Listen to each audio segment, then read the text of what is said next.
கும்பகோணம். கும்பகோணத்தை பல்கலைக்கழகத்தை வாங்கிட்டார்.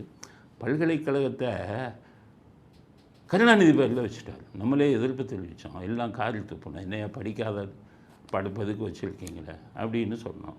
அவர் ஒன்றுக்குமே தெரியாதால போய் பல்கலைக்கழகத்துக்கு வைக்கிறீங்களேன்னு சொன்னோம். இப்போ ஸ்டாலின் நம்மெல்லாம் எதிர்பார்த்த மாதிரி நான் சொன்னதை உறுதிப்படுத்துகிற மாதிரி பேர் வச்சுட்டார். என்னன்னு கேட்டிங்கன்னா, முத்தமிழ் அறிஞர்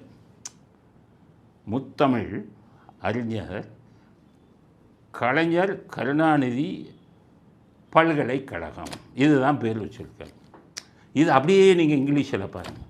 முத்தமிழ் எம் இங்கிலீஷில், அறிஞர் ஏ இங்கிலீஷில், கலைஞர் கே இங்கிலீஷில், கருணாநிதி கே இங்கிலீஷில், பல்கலைக்கழகம் யூ இங்கிலீஷில். ஆக MAKKU அப்படின்னு படித்து பார்த்தீங்கன்னா மக்குன்னு வரும். அப்போ கருணாநிதி பயங்கரமான மக்குங்கிறத இவரே ஒத்துக்கிட்டு யூனிவர்சிட்டிக்கு பேர் வச்சுட்டார். அதனால் கும்பகோணம் பல்கலைக்கழகத்தை நீங்கள் யார் பேசினாலுமே மக்கு பல்கலைக்கழகம்னே சொல்லுங்கள், மக்கு யூனிவர்சிட்டின்னே சொல்லுங்கள். கேட்டால் நம்ம சொல்லலை, ஸ்டாலின் தான் அந்த பேர் வைச்சார் அப்படிங்கிறத அதை மட்டும் பொருத்தமாக வச்சுருக்காரு. இதோட விட்டலை, இந்த யூனிவர்சிட்டி இவங்களை பிடிச்சிக்கிட்டார், துணைவேந்தர் இவங்களெல்லாம். அதில் பாவம் இந்த பெரியார் பல்கலைக்கழகம்னு ஒன்று வச்சுருக்காங்க. இந்த பெரியார் பல்கலைக்கழகத்தில் இருந்த அந்த துணைவேந்தர் ரொம்ப நல்ல மனுஷன், நேர்மையானவர். அவர் கவர்னரோட தொடர்பு வச்சுருக்காரு, கவர்னருக்கு ஆதரவாக வராருன்னு அவர் மேலே புகாரை இவங்களே கொடுக்க வச்சு லஞ்ச ஒழிப்புத்துறையில் வச்சு, லஞ்ச ஒழிப்புத்துறையில் ரெடியாக இருக்கான் அவன். எப்படின்னா, முன்னாடி நாங்கள் இருந்தபோது இருந்த லஞ்ச ஒழிப்புத்துறையெல்லாம் முதலமைச்சரை கூப்பிட்டு அவன் மேலே கேஸ் போட்டுனா, சாரி சார் நான் விசாரிக்கிறேன், ஆதாரம் இருந்தால் கேஸ் போடுறேன்னு தான் அதிகாரிகள் சொல்கிறாங்க. இப்போ இருக்கிறவங்க என்ன எப்படி தெரியுமா, ஒன்றுமே இல்லைனா அவன் மேலே பொய் கேஸ் போட்டினா உடனே போட்டுடுறான் எஃப்ஐஆர். பாவம் அந்த பல்கலைக்கழக துணைவேந்தர் பெரியார் இதை சேர்ந்த பெரியார் பல்கலைக்கழகமாக அவர் கவர்னருக்கு இந்த இப்போ மீட்டிங் இது பண்ணதெல்லாம் ஆதரவாக இருந்தாராம். இப்போ விஜிலன்ஸ் அண்ட் ஆன்டி கரப்ஷனை கூப்பிட்டு அவர் மேலே வழக்க போடுவீங்கன்ட்டு இப்போ விசாரணை தீவிரமாகுது. நல்ல மனுஷங்க ஒரு லஞ்சம் வாங்காதவன் மேலே லஞ்ச ஒழிப்பை வச்சு வழக்கு போடுறான். அதே லஞ்ச ஒழிப்பு மந்திரிங்க பூரா அயோக்கியத்தனம் பண்ணி கோடி கோடியாக கொள்ளையடிச்சிருக்கான். அவன் மேலே உள்ள வழக்கை பூரா பொருள் பண்ண நிரூபிக்க முடியலைன்னு ஆதாரம் இல்லாமல் போட்டு அவன் பூரா விடுதலை ஆகிறான். நாட்டில் எவ்வளவு பாருங்கள், அரக்கர்கள் ஆட்சின்னா இதுதான்.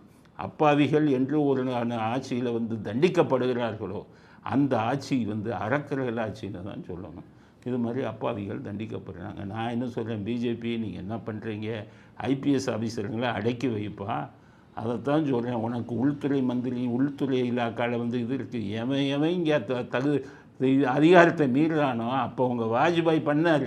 கருணாநிதியை கைது பண்ணதுக்கே 4 ஐபிஎஸ் ஆஃபீஸர்களை அனுப்பு டெல்லிக்குன்னார்.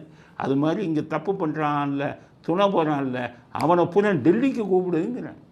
பொய் கேஸ் போடுறான்ல இப்போ இதில் லஞ்ச ஒழிப்புத்துறையில், அதை எப்படி பார்த்துக்கிட்டு இருக்கீங்க? அதனால் கூப்பிடுங்க, இங்கே கூப்பிட்டு 4 பேரை டிஸ்மிஸ் பண்ணுங்கன்னு தான் சொல்கிறேன். இதான் நடக்குது, நிர்வாகமாக நடக்குது. அத்தனை அத்துமீறலுக்கும் துணையாக இருக்கான் காவல்துறை. அந்த அதிகாரிகளை நீங்கள் விட்டு வச்சிங்கன்னா எப்படி? இந்த அப்பாவிங்களுக்கெல்லாம் கவர்னர் பார்க்குறாரு. இப்போ கவர்னர் ஸ்டாலினை பார்த்தா எவ்வளோ நல்ல பிள்ளை மாதிரி கை கொடுக்குறாரு பாருங்கள் அந்த வீடியோ.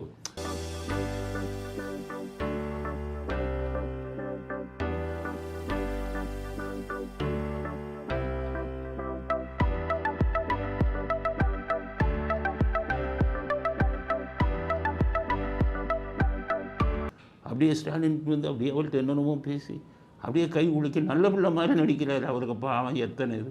ஆனால் இப்போ கொஞ்சம் கவர்னர்கிட்ட இப்போ போகும்போது செந்தில் பாலாஜியை நீக்கி ஒரு பொன்முடியை நீக்கி கேவலப்பட்டு அசிங்கப்பட்டு தான் போய் கை கொடுக்குறாரு. இருந்தாலுமே அந்த கவர்னர் முகத்தில் பாருங்கள் ஒரு பெரிய சோகம். இந்த மாதிரி படிக்காத ஆளுங்கள்லாம் நம்மளை போட்டு இந்த பாடு அவமானப்படுத்துகிறானே, நம்ம எவ்வளோ படிச்சிருக்கோம், இந்த தமிழ்நாட்டில் இவ்வளவு அவமானப்பட வேண்டியது இருக்குங்கிற வருத்தத்துடன் தான் அந்த கையை கொடுக்குறாரு அப்படிங்கிறது அடுத்த செய்தி.